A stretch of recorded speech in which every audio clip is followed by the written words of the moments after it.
I'm doing work that I expect to be helpful. I don't expect it to shatter like the fabric of reality. Happy Wednesday. Happy Wednesday. Who's that? Oh my god. There's a man here. Oh jeez. They caught me. So scary. So scary. Oh my I god. was just sit in and they fly on the wall. A ghost. It's a ghost. It's an apparition. No, it's Jake the Astrologer. Dun dun dun. Yay! Ladies, gentlemen, everyone who listens, lords, lordies, doll fans, Agatha crystals, Oldie. Okay. everyone, listen up. We have such a treat today. We have our dearest, deepest friend, Jake the Astrologer. Last name, the Astrologer. He's French. Yes. Doesn't have an accent though. No. He moved when he was young. I did. I moved when I was young and I studied for a very long time to get rid of it because Yeah. it was distracting. Yeah, Gotta be, of course. Distracting is how he would say it. It's But- just every time he said he was an astrologer. Yeah. This is chaotic. I'm so sorry. Crazy things happen to us. Yeah. Lindsay. Oh, you want me to tell everyone how I messed up technology? Just You kidding. know, Well, so no. Can I give a little backstory? Please, Jake. Okay, so we decided to come together and maybe talk some astrology. Yeah. I hope I'm not spoiling any reveals or anything about that on Mercury's day, which is Wednesday. And today is Wednesday, February 25th. And we are on the West Coast. So today, February 25th, is the day of the start of the craziest Mercury retrograde, possibly in this decade. Cool. And so, with that, tech stuff is going wild, and transit issues are going wild. And with that, Yay. Lindsay and Sammy have to be on the same camera. But of course, Oh, no. as soon as I put my computer away saying, it's a wash, we'll solve it this way, those technical issues it popped right back up and was working fine. just disappeared. Thanks, Mercury. Yeah. The second the plan changed, the computer decided, now I'm ready. Yes, now's the time. So today, you've unlocked another closer look. Huzzah, you've done it. And we will be talking all things astrology, what's written in the stars, what's not written in the stars, stelliums, the return of Saturn, everything in between. I think Jake's even going to read our birth charts, which is terrifying. We're gonna do a little My looking. mom will finally We're gonna understand check why it. I'm like that. We can finally figure out why Lindsay is Lindsay. Thank God. There's a very clear reason too. We'll get to it. But first, I want to do just a hair of an intro into the beautiful gift of a guest we have today. His name is Jake the Astrologer. Probably not professionally, but now it is. Jake is an astrologer, a tarot reader, an actor, a writer. Very talented. He was in my play. So good. Trained, controlled remote viewer by the great military remote viewing trainer Lynn Buchanan, which what the fuck, we'll talk about that. Jake recently moved back to New York City. He enjoys long walks in the trash and street pizza with his wizard friends. Hi, Jake. Welcome to the pod. Hi, Jesse. Thank you all so much for having me. I am honored to be here and very excited to talk some astrology. We cannot Oh, wait. yeah. Thank you for being here. Yeah, it's been a long time coming. And Yeah. I think really you're our first official guest, right? Like in person? Like Yeah. in-person guest Oh. here at our table with our wine. Oh, I have to drinking the say, ladies I of our can't tell you wine. how much I'm fangirling over like drinking wine with you all while doing this. It's so fun. It's a sleepover. We're Yes. having fun. We are. Well, like I won't we be should- sleeping here. No. Sorry. I plan on Bye. sleeping on the E train on my way back to East Fair. LA. Shall we cheers? Yeah. Yes! To Jake the Astrologer. What are the notes, Jake? Yeah. So, I'm getting notes of, it's kind of oaky, Yeah. a little oaky. So true.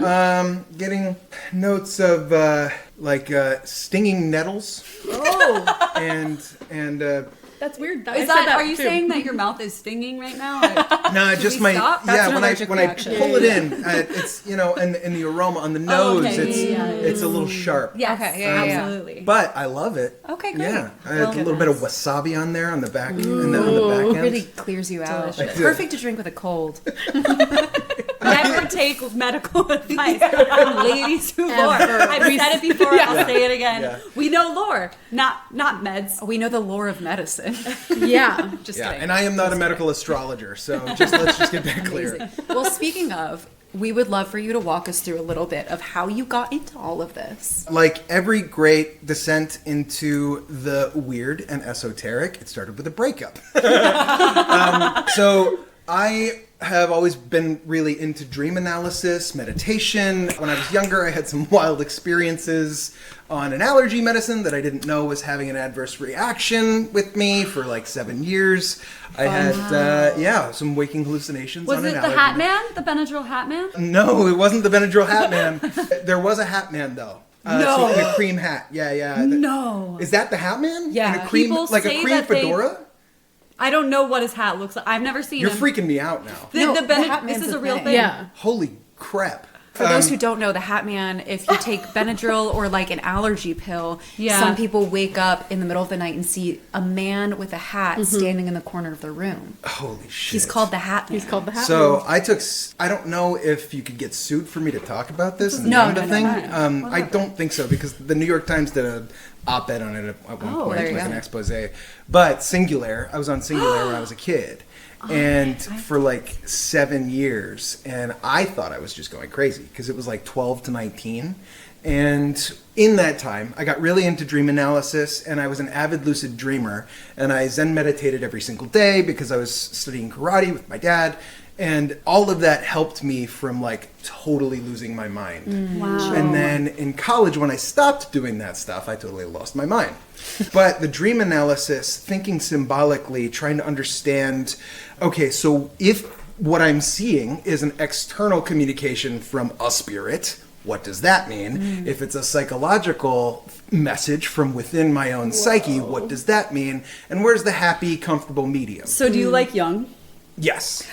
I'm a huge Jung fan. Carl Jung. Yes. Jung's my Lindsay's Carl boy. Jung. Active imagination is something that I've done a lot, and I love Carl Jung. Wow. I also My boy. love the parallel between Jung and Tolkien. So, Oh. huge Lord of the Rings fan as well. Mentioned always on the pod. I don't know what that is. So that symbolic thinking kind of saved my life when I was a kid. Wow. And as, I was an adult in New York, I was dating someone who was a scientist and very skeptical of things like that. And so it was, I wanted to play it down a little bit, and I kind of like pushed a lot of that wooiness down during that relationship. And when that ended, the floodgates just opened up, and I was like, I'm gonna be a wizard. And I started with playing card readings, and I would do card readings with like normal like playing cards in bars for free beer.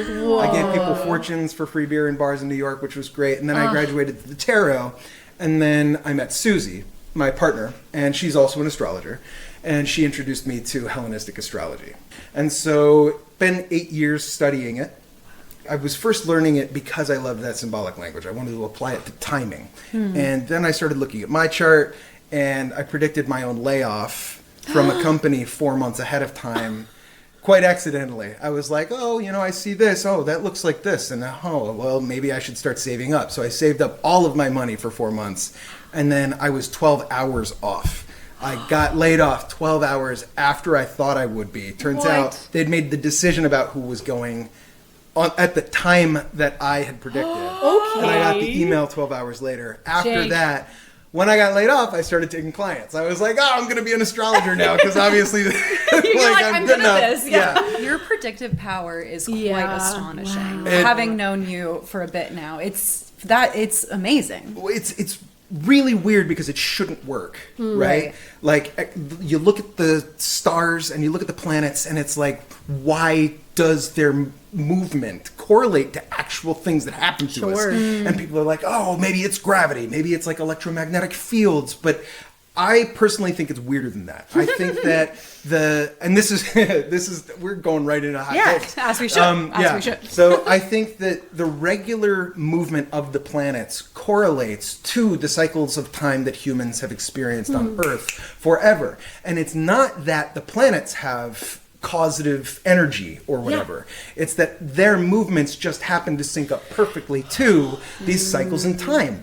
And these energies and types of influences, sort of archetypal forces that are constantly churning and changing. And this brings us back to Jung, because Jung was really interested in that as well. Like right? jumping out of my seat. We're in it. We're having fun now. So that kind of correlation is incredible, because it means that as we pay attention to our surroundings and deepen our relationship to things that are external to us and recognize how their movement and interaction with us correlates to changes that are happening within us, right? The as above, so below stuff. We can do work on ourselves to improve. We can get a new perspective on the troubles we're experiencing or the opportunities that we have that we should be grateful for. And sometimes we're in our monkey mind and like going crazy and not able to see them, right? Like, it's such an amazing like modality for perspective shift, right? It's such a great method to be able to get us out of our blind spots and think more critically and more deeply about who we want to be and what our relationship with the world is. And that's why I fell in love with it. Oh, So that's wonderful. to that, do you think that anyone can be an astrologer? Or do you think it's deeply like intuitive? And if you're not like in tune with all of that, it's harder? I think that anybody can do astrology. I think that the people who are most successful with it think really deeply and critically about the way that they look at things, like their own perspective, right? Like the inner work, right? People who can stop themselves in the middle of something and be like, oh wait, I might not be looking at this from the right angle. Correct themselves and try to think outside of the box. I think another part of it is being able to look at symbols and read it as a language. And that is really learnable. You can learn that. Sure. And luckily, it doesn't really take a whole lot of math knowledge to be able to do it these days. Because if it did, it would have taken me much longer to learn all of it. Back when it was like STEMmy, like churning out. Because, and that's the thing. Like, it's like astrology was the gateway for humanity for complex mathematics, right? Wow. And so every society that created like design, architecture, you see first their records and evidence of astrological study. And so it's this kind of step of like relating to the sky and the things that are happening to us, learning that mathematically to be able to predict when this stuff happens that gives us this technology of mathematics and science.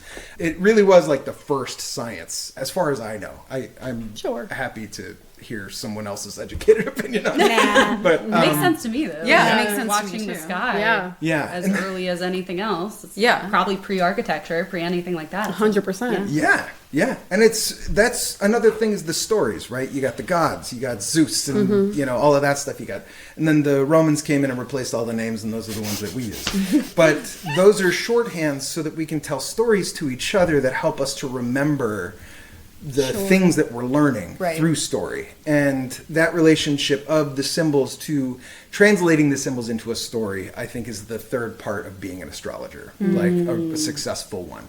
Being able to look at the story someone is living through, look at the symbols, how these little things are moving around the wheel, and like vertically in the sky, because they do not only change horizontally, they also change like altitude.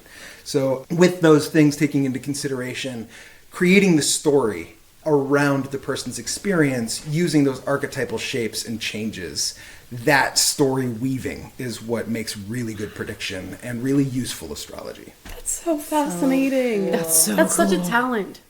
Yeah, and it takes a lot of study. You gotta get nerdy with it. How did you learn? I learned from a podcast, which is my favorite astrology podcast. What is it? It's called Cool. The Astrology Podcast with Chris Brennan. Definitive one. A very a very in-depth exploration every single episode. The episodes are like 4 hours long. Oh my He god. goes deep. Oh, And wow. they do forecasts every month. So that was my introduction to it. I started listening to that podcast, looking up all of their educational podcasts.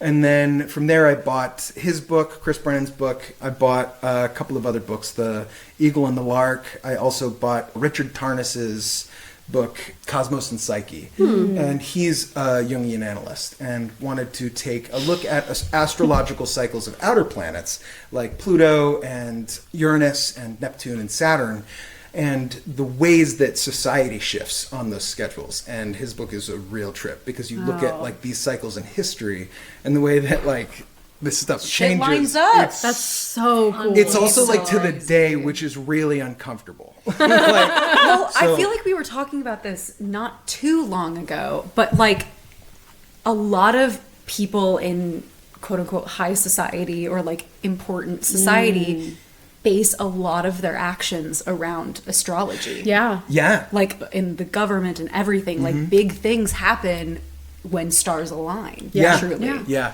And you'll look at So creepy. a lot of celebrities, Yes. like a lot of musicians that make billions of dollars. Their announcements. Taylor like, Swift, I think, yeah. is very well known for doing that. Yep, Yeah. Like, and- as she fucking should. Yeah. Oh yeah. Well, She's an astrology girly. yeah. There's that alleged J.P. Morgan chase. Yeah. Yes. quote, Yeah. Yeah. Yeah. right? Like millionaires don't use astrology, but billionaires rely on it. Yes. Right? Yeah. Whether or not he said that doesn't Yeah. really matter. But it is The idea of that. The idea of it. There definitely is kind of like a conspiracy theory about that. But it Reagan makes did. sense. Heard of to another me. person who had an astrologer on retainer, like another billionaire, and I can't remember who it was. Yeah. I mean, like, it makes total sense If to you me. got It's like, billions. Yeah. I mean, yeah, if you got billions, what's a Yeah. couple? Hey, Whatever. Also, if there's a billionaire out there that wants to give me some cash, We got the guy. Well, it's I our am- audience. Yes. Yeah, It's look, billionaires. I- Only billionaires. I think you should be taxed more, but No, I'm no, happy no, to Jake, help Jake, you. Jake, Jake. I am That's happy not to how help you you get Hold work. on. use You can't astrology tell to them your that. You benefit. can't. They Yeah, you won't like can't. that. They won't listen. My salary can be your tax, and I'll shut up about it. Okay, there you go. Okay. Yeah. It's a write-off. It's a write-off. write-off. It's a write-off. Oh It's god, not a that tax, is what it's a would write-off. happen. Yeah. I have another question. What is the craziest thing that you have predicted? You don't need to go into specifics of person or whatever. I but- won't talk about specifics for people, but there was a community that I was doing lectures for during the pandemic and towards the end of the pandemic. I actually worked with 3 of those people in the community on their forecasts and successfully predicted 3 conceptions Wow. to like the day. Like their due dates were 9 months after the date that I gave them for conception. And so that was a real trip. And they all named the babies Jake. No, not a single one. Three of them. Jake, Jake, and Jake. Jake, and Jake. Yeah, Ed, Ed, you and know, Eddie. It's the middle name. Which Jake are you? Yeah.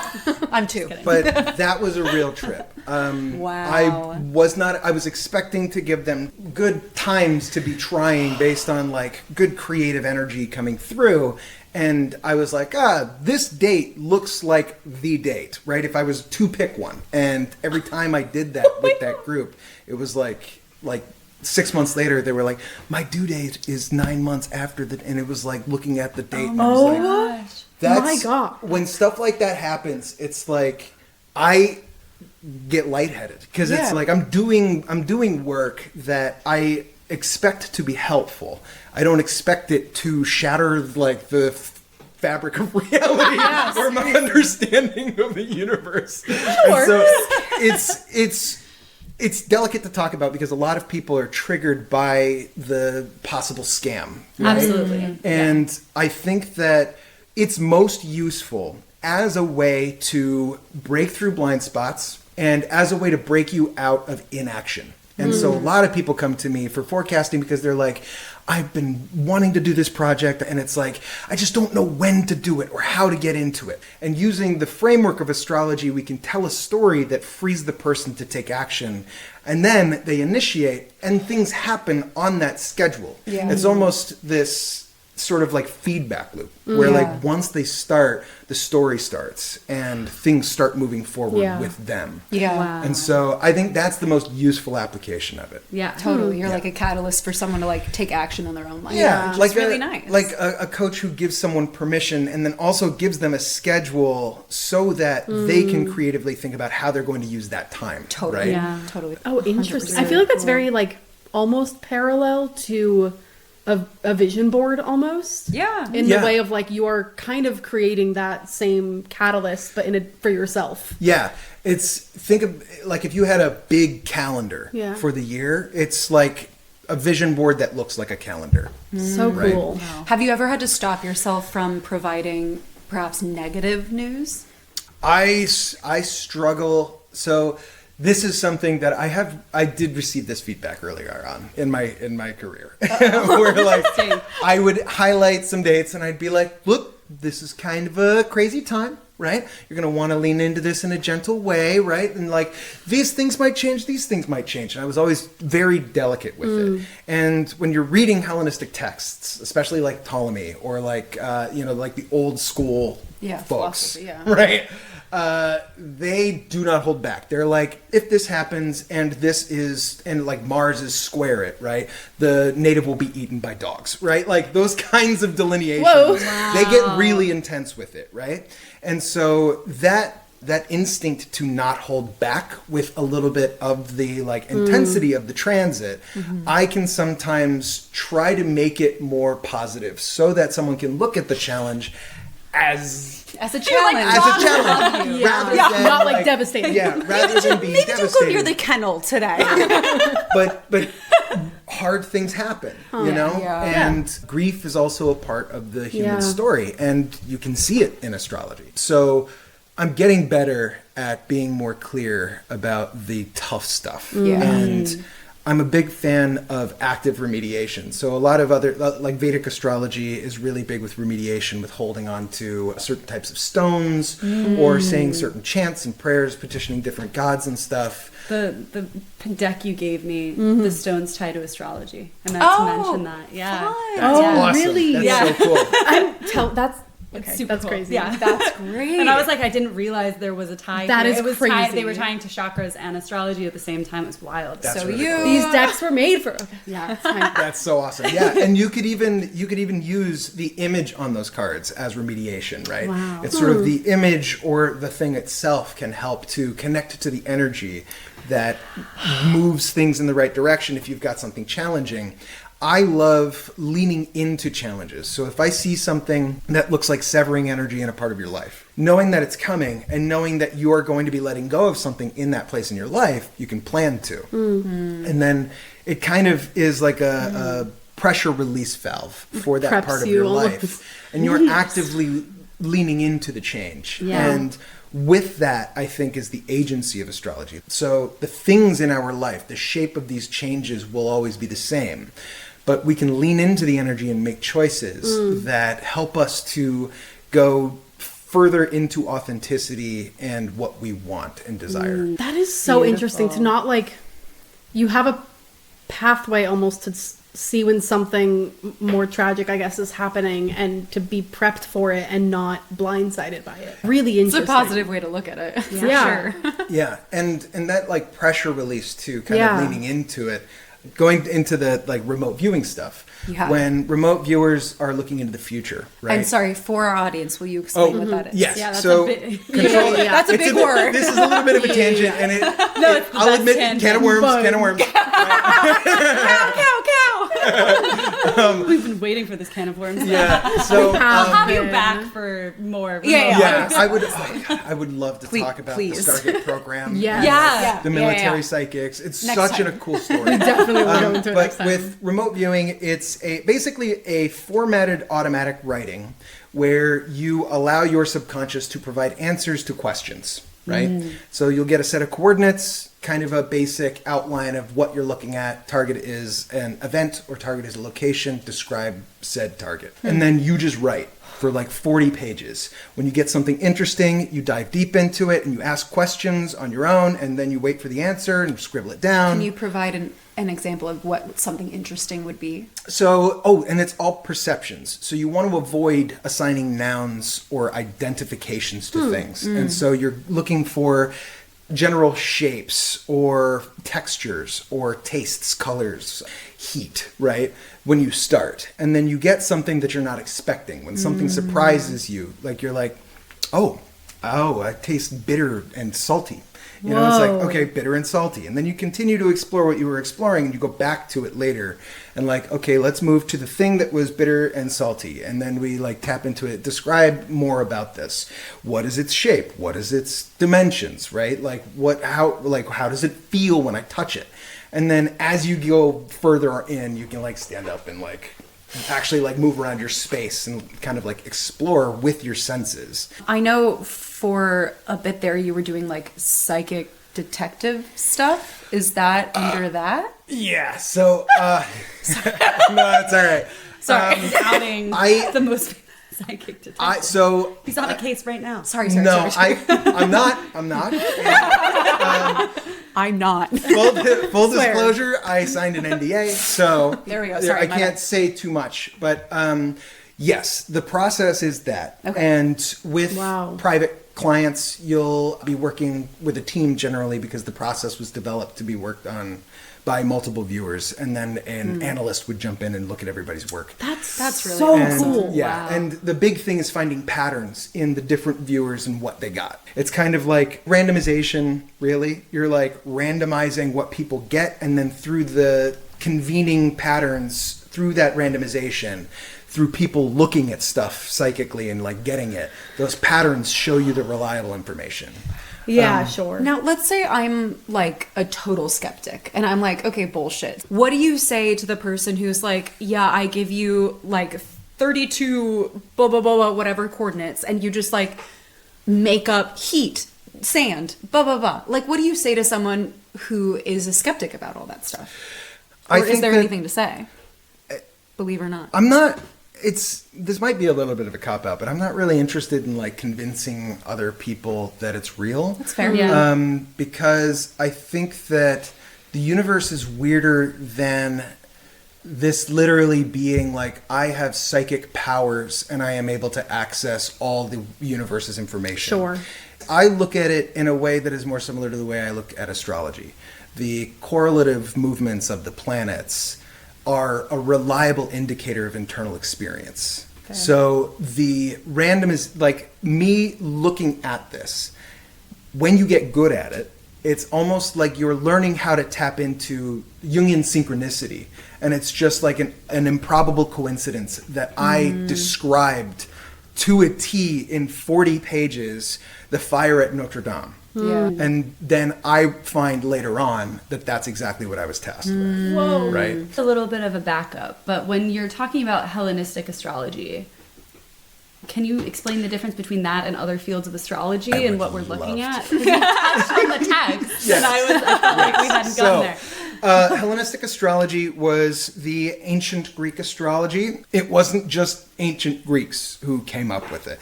They created an empire that then combined areas, that those astrological traditions were then integrated and formed a complete system that was then used for predictive work for the empire. The Egyptian horoscope, which is the time marker of the horizon line. So your rising sign is actually Yeah. where the horizon is pointing at the time of your birth. The eastern horizon. And so that system and the decans were combined with the zodiac and like planetary delineations of like transits and like shapes and Very stuff that they cool. were making in the sky. And so those systems were combined during the Greek Empire, the Hellenistic period.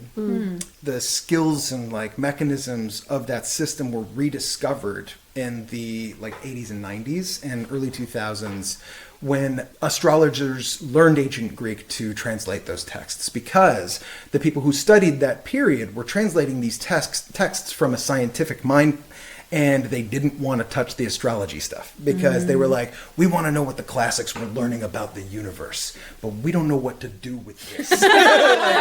So they had to be retranslated with people who were using medieval astrology, which stole a lot from the Ottoman Empire and Arabic astrology. Modern astrology is what we see with like sun sign stuff, like sun sign horoscopes. I'm not a modern astrologer. Not to knock modern astrology. No, that's cool to know and know for our listeners. They've given us a lot of stuff with the outer planets and the asteroids. Thank you for that explanation. Of course. So we asked our Patreon members, we told them you were coming on and what questions they had. And Megan asked, please talk about Saturn returns. I'm about to start mine and I'm scared. Yes. Honestly, valid. Relatable. We hear that. Super valid. And Saturn in Aries is a heck of a Saturn return, y'all. And this is all of you as well. And when I say that, right, you all have had Saturn in Aries in your natal charts your whole life. So you're no stranger to the energy. But Saturn return is an event that happens every 27 to 30 years. It's been 29 since the start of Saturn in Aries back in 96, I think it first went into Aries. Wow, I don't know. There it is, Jesse. So, He looked at me like I knew. yes. But Saturn is a very grumpy teacher. Saturn is the old man in the Rocky movies, right? Like, Rocky, you gotta work harder. You know, you're never gonna be a contender if you're lazy and moving your ass like that. Saturn teaches us through constraint and through challenge and struggle. Saturn as an archetype is about boundaries and forming walls to separate things, creating space between things, cooling things down so that they slow down and are more steady in their pace and have more space to do their thing. So with that, it is an agent of change. It's what we call a malefic planet. And the malefic planets are the unchill, like Maleficent? evil. Yeah, I was gonna say like that. Like that. Traditionally, they're seen as like evildoers. They're the ones that cause challenge. They're the ones that cause strife. Saturn is related to poisons and all of that scary stuff. I have a really irrational fear of Saturn, so it all makes sense now. Yeah, no, Saturn is a rough energy. Yeah, if you really look at the photos of Saturn, I get really, really uneasy. Oh, Yeah. I've always loved her. Now, Right. yes, love it. That was it. That was the side tangent. I love that because we'll talk about you by the end. So what's Lindsay's evil. the gift of Saturn is that we learn over time that through constraint and through perseverance, we can overcome struggle and have more resilience in our lives so that the things that matter to us, the things we choose over the other things we leave behind, can stay with us for longer. And so Saturn's lessons ultimately come to us with love. They're not often received with joy, right?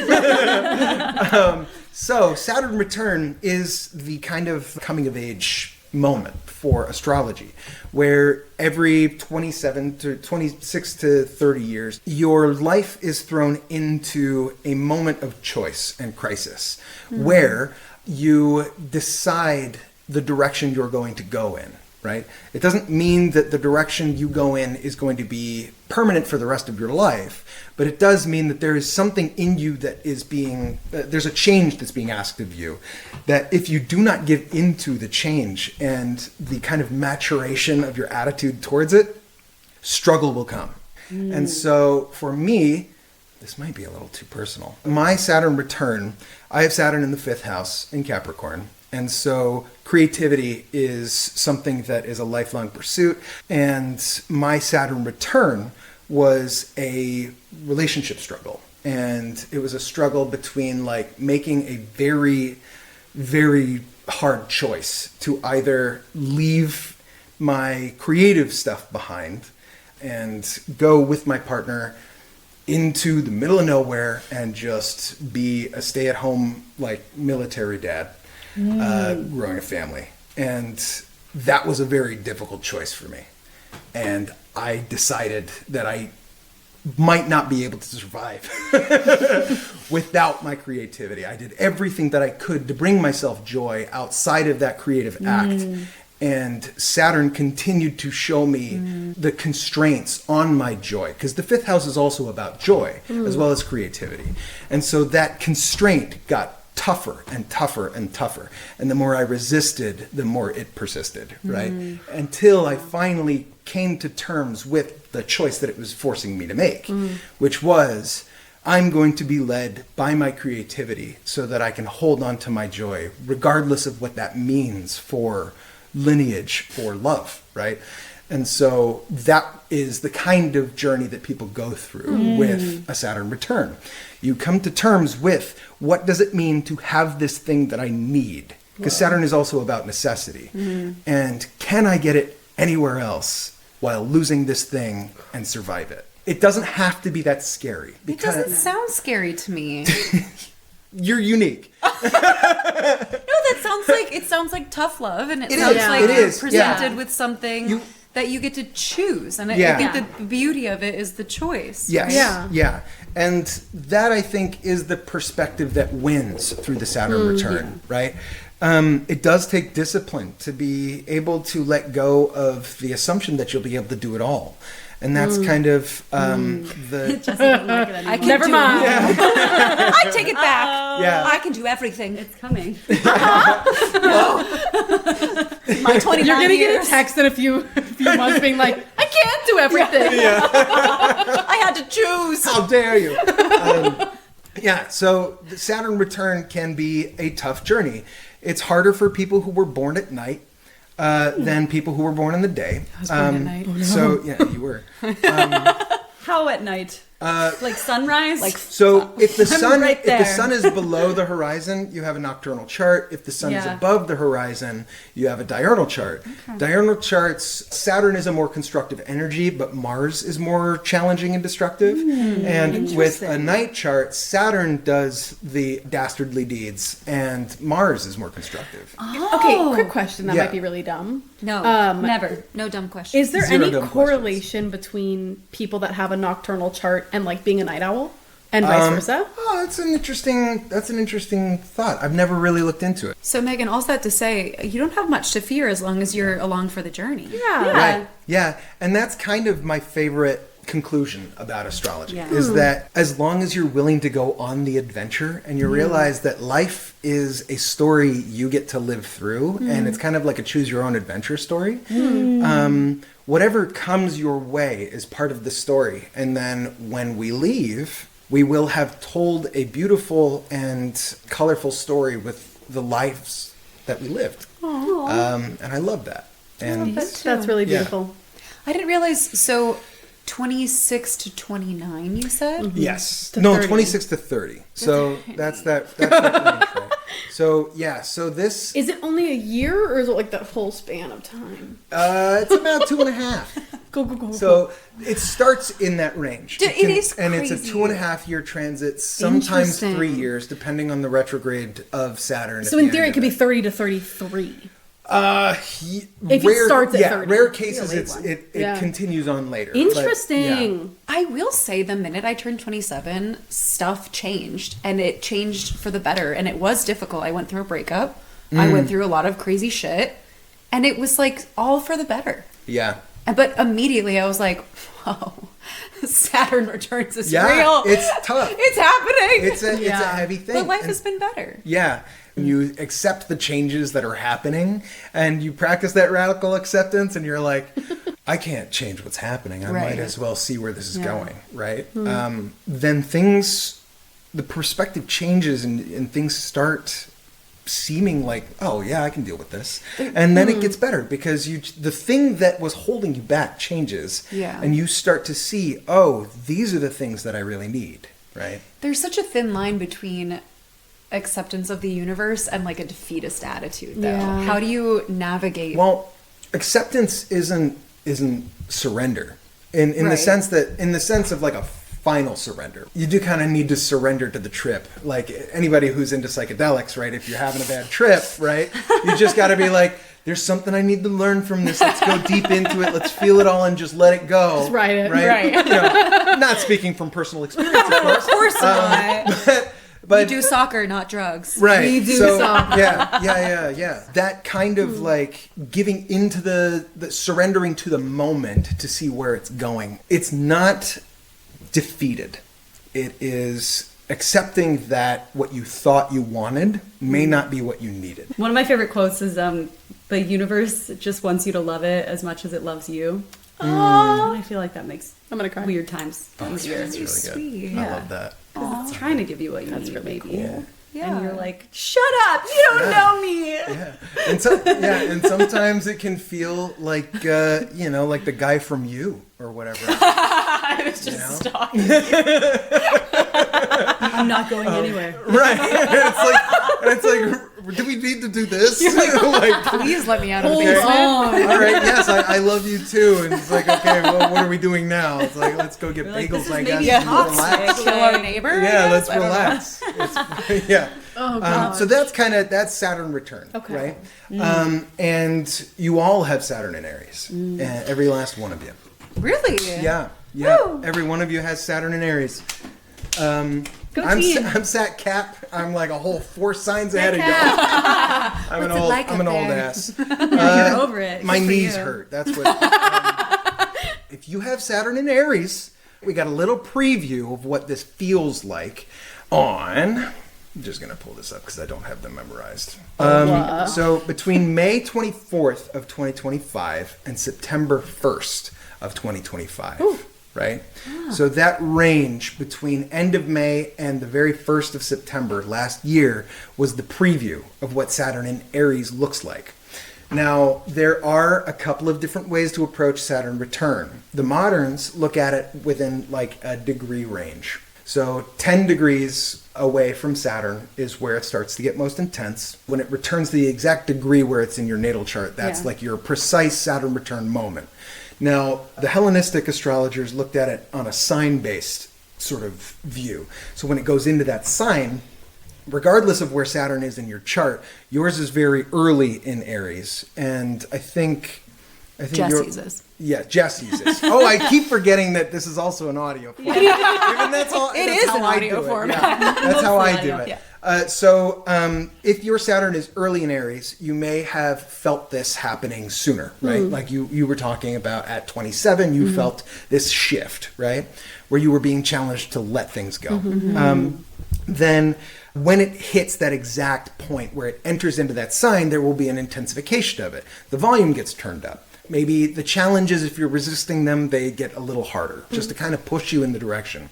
Then when it goes exact, it's kind of a revelation moment, and then it wanes off, and you start playing out the rest of the journey. 10 degrees after your exact Saturn degree, it starts to release, right? And then after those 10 degrees, if there's plenty of sign left, if you're like really early in the sign, then you'll still have those themes going, but you'll have a handle on it, and it'll be more about like solidifying the changes and making something long-lasting, like a foundational change, right?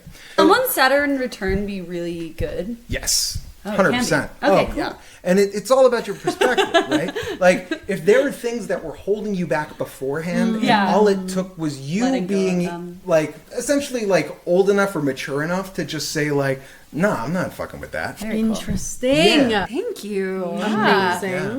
We got another thing on Patreon if you wouldn't mind Okay, I going would into absolutely it. love to. Our bestie Hazel says, "Can't wait for this episode, smiley face. I would like to know about stelliums in natal charts." Love it. I don't even know what that means. I don't either. So, yes. Okay, so a stellium is 3 planets placed in a single sign or house. So there are different ways of dividing the houses. That doesn't matter for this. Can of worms. But You literally, we can never cover. That's why there's an astrology podcast that has 4 hours. Yes. right, yeah, Literally. No, exactly. And so with stelliums, it's 3 planets or more in one sign. Some people consider angles like the ascendant degree or the midheaven, right?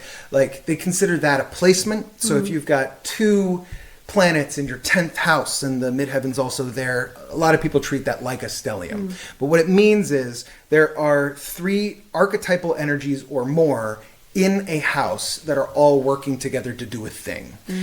Those planets will rule other signs and other houses in your chart. So when we look at empty signs, right, and we look at, say Pisces is empty, right? When we interpret that, we look at where Jupiter is placed in your natal chart. And if Jupiter is in a sign with a bunch of other planets, that sign, that house, is something that informs that other place in your life. So with a stellium, if you've got a ton of planets in there, I've got a stellium in the 10th house in Gemini. 10th house is the house of career. I've got Mercury, the communicator and the dealer. I've got Venus, the creative one, the beauty, the valuator. I've got Jupiter, the wisdom bringer, in this 10th house of career and public reputation. And so one of the goals of my life is to share things with people in public, be of service to people in public, but also to shine as a creative voice, right? And so with that emphasis in my life, my first house, Virgo, ruled by Mercury, that first house is the house of self. Who I decide to be or who I become has a lot to do with what I want to do in front of other people. So that house, that stellium, informs the rest of your life. Different places, different planets are going to be highlighted in your life and during different years.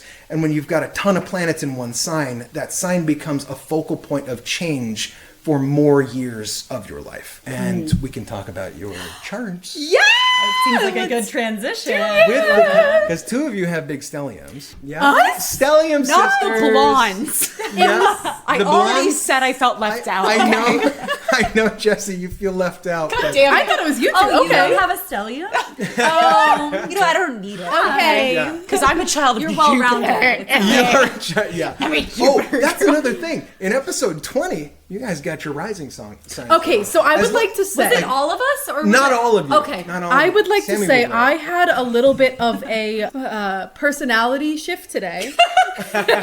Sammy's going In through the way it. I am going through it today because I, in college or something, pre-college, was like, I want to know what someone asked me, what's your sun rising? I was like, I don't know. I just know my sun.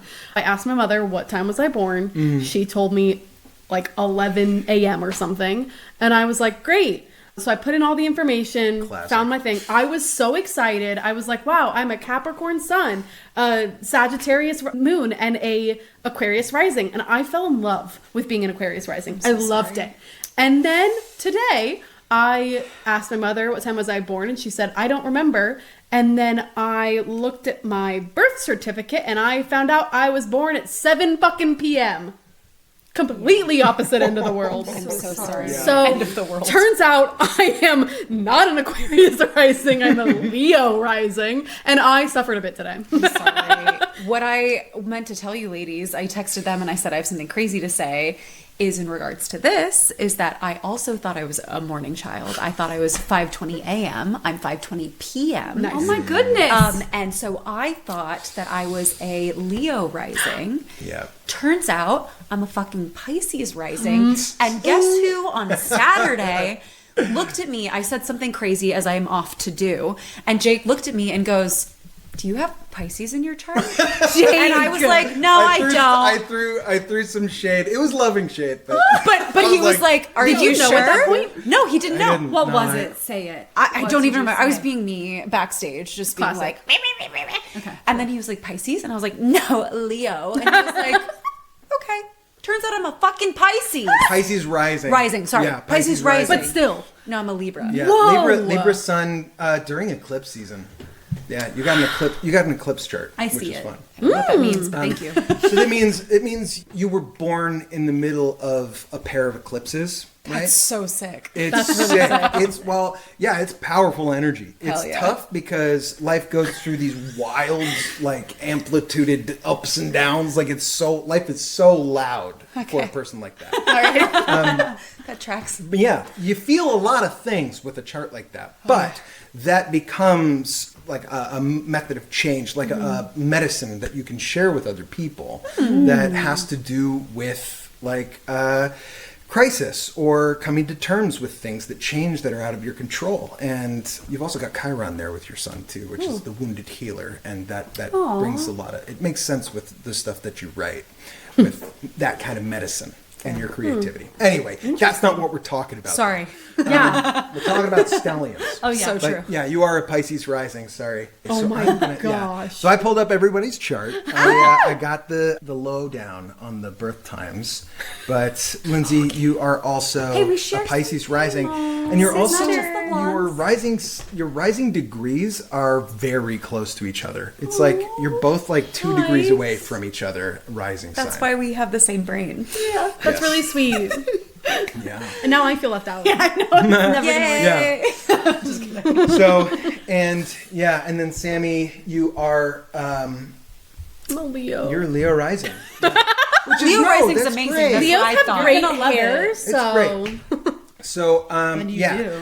So, talking about stelliums, Yeah. right?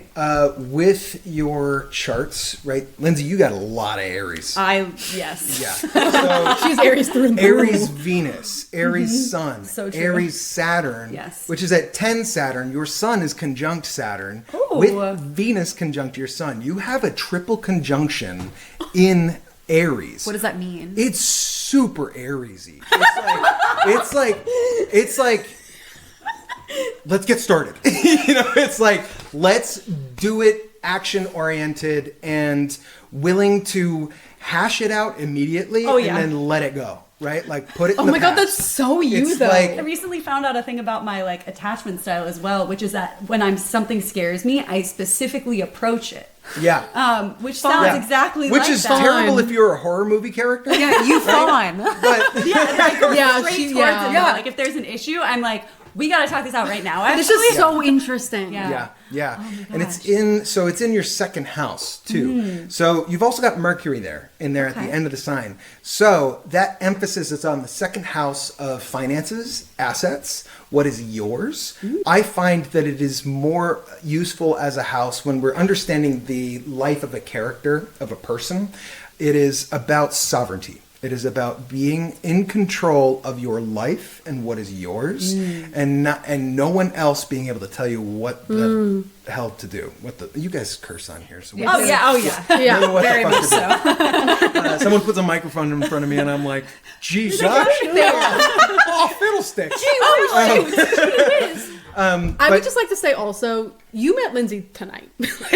Yeah, this is wild. I only know It's you true. through This is a the good through the experiment. podcast. what we've said on the show. Yeah. So, with that, the parts of your life that are ruled by those planets, the signs that are ruled by Saturn, the Sun, Venus, those places in your life, in order to find balance with them, it's important to think about how you can maintain your sovereignty when approaching that. Sixth house, Leo, with the Sun in Aries, being able to feel like you are in charge of your actions at work, that you can shine as a competitor and someone who is competent and good, right? You don't want to be like someone who's like in servitude of someone else, right? Like that's a rough thing for you, especially with Saturn there, right? Did I And not so- say I have authority issues? You did. Right. So, and that's the thing with Saturn in Aries, you all do. You all Wait, Okay. so Yeah. true. Though. Not wrong. So Saturn, as well as that curmudgeon teacher, it's also the authority, right? It's the one who makes the rules, the boundaries that are agreed upon within society that brings order to things. And so the authority figure in Aries is totally out of its element. Aries is Saturn's worst sign. And so with that, Aries is hot, fast. It takes action quick. It just does shit and then leaves it behind, right? Saturn God. is about building something over the long term, a little action every single day that has Interesting. compounding interest, right? Like Aries is not the place for Saturn. Boring. So with Aries, Aries Saturn- is not the place for Saturn. Is so good. we see the dissolving of authority figures. We see the dissolving of respect for rules that don't have legitimacy. It's like, this rule is stupid. Why was this rule made? We just thought it was the way things should be. It's like, that's dumb. I'm not doing that, right? And so funny. that influence is in your work life, the work you do for employers, but it's also in your relationships with partners, creative, romantic, and business, right? That's how a stellium works, right? Yeah. So we can look at that place in your life, that yearning for sovereignty, the importance of sovereignty, and how that applies to the other places in your life. Oh, Awesome. This is cool. so cool. Interesting. Wow. Do Sammy. Okay, let's do Sammy. I don't know. All right, I just learned I have a new chart. So. Yeah. So Sammy is Capricorny as fuck. Yeah, she is. Honestly, Yeah. I could have guessed that. Big gonna say it was stellium in Capricorn. Yeah. And so you've got Mercury retrograde, Sun, Jupiter, and Neptune all in Capricorn, the 6th house. And so the 6th house is a house of work that you do for employers. It's a house of health, maintenance. It's the house that we do to maintain our own life, health, and livelihood. But more than that, it's a house where we are in service of others. And so that, I think, when we're That looking tracks. at like the story of a life, looking at an interpretation of a stellium, right?